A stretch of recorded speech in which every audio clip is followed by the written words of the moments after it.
In the 1970s, every rock star worth of salt probably played a Gibson or a Fender.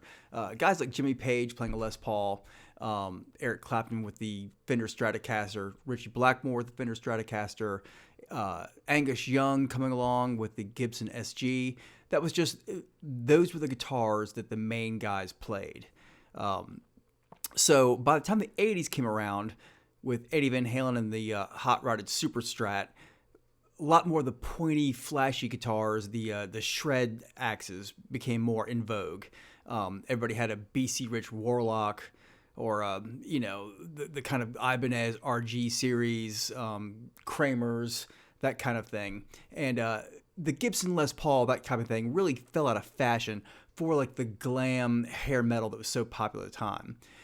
When Appetite for Destruction came out in 1987, Slash kind of single-handedly put the Les Paul back on the map as far as what was in vogue for rock stars to play. He really probably sold a lot of Gibson Les Pauls. That album was huge. The thing was it a Gibson Les Paul? No, it wasn't.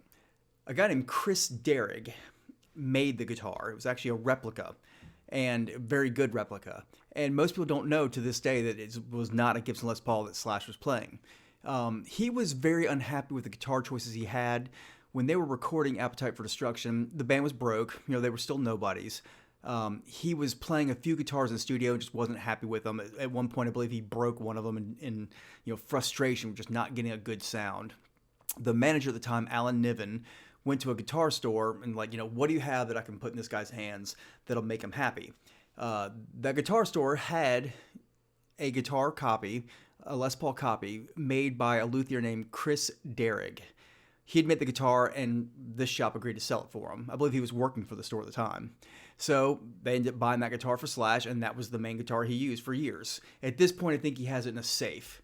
But it was so popular and really just spiked the sales of Les Pauls for that time period.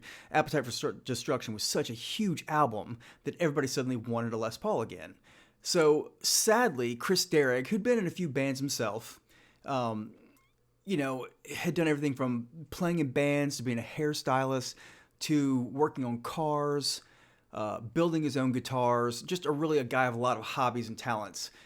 He may not have ever actually met Slash. They just bought the guitar for him through the store. And sadly, Chris Derrig passed away of cancer in 1987. So he never even saw the success that guitar brought.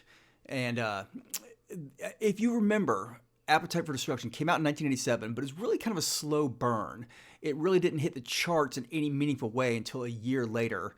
And then it just went on, the next 2 years just dominated the airwaves. So, sadly, Chris Derrig never really knew what an impact he had.